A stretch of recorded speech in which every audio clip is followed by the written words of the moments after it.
নমস্কার বন্ধুরা।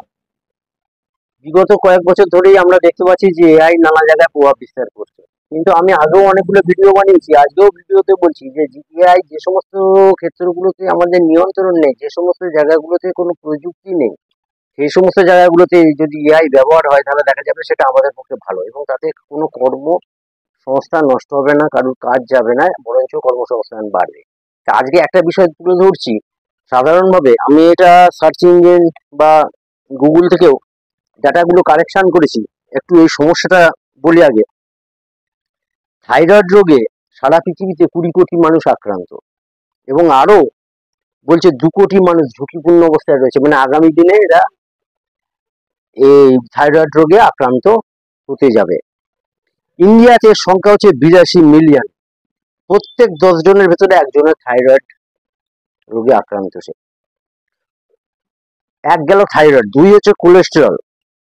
কোলেস্টেরলে প্রাপ্তবয়স্কদের ভেতরে 39% ওয়ার্ল্ডে কোলেস্টেরলে আক্রান্ত বা কোলেস্টেরল রয়েছে। ভারতবর্ষে সারা পৃথিবীতে হচ্ছে 34 মিলিয়ন। এটা উচ্চ আয়ের দেশে বেশি ছিল, এখন আস্তে আস্তে নিম্ন আয়ের দেশে, বিশেষত দক্ষিণ পূর্ব এশিয়াতে প্রভাব বাড়ছে, এই রোগে আক্রান্তের সংখ্যাটা বাড়ছে। ডায়াবেটিসে দেখুন, সারা পৃথিবীতে প্রাপ্তবয়স্কদের ভিতরে 537 মিলিয়ন ডায়াবেটিস রোগে আক্রান্ত, যেটা 10.5%।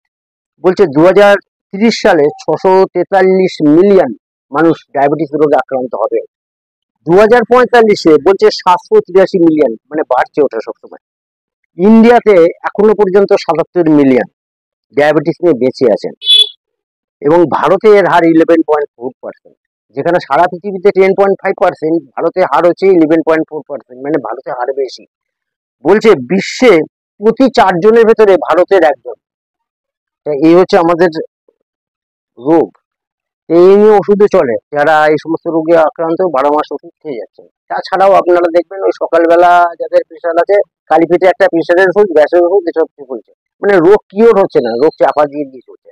এই সমস্ত ক্ষেত্রগুলোতে যদি আমরা এআই ব্যবহার করি এবং বা নতুন প্রযুক্তির ব্যবহার করে যদি ওষুধ তৈরি করতে পারি যাতে রোগগুলোকে নির্মূল হয়, তাহলে আমাদের সবার পক্ষে ভালো। এই সমস্ত ক্ষেত্রে যদি এআই ব্যবহার হয় তাহলে দেখা যাবে মানব জাতির পক্ষেই ভালো। এবং নিশ্চয়ই কোনো না কোনো দেশ এআই কে কাজে লাগিয়ে রিসার্চ করে এই ধরনের ওষুধগুলো তৈরি করবে। যে দেশ তাড়াতাড়ি এগুলো আবিষ্কার করে নিতে পারবে, সেই ওষুধের পেটেন্ট কিন্তু সেই দেশের কাছে থাকবে, সেই দেশের রোজগারটাও পার্মানেন্ট ভাবে হয়ে গেল। তা আমাদেরও এই সব ব্যাপারগুলো নিয়ে চিন্তা করতে হবে যে যে সমস্ত জায়গাগুলোতে আমরা দুর্বল আছি, সেই সমস্ত জায়গাগুলোতে যাতে আমরা এআই ব্যবহার করে এই সমস্ত সমস্যাগুলো মেটাতে পারি। নমস্কার।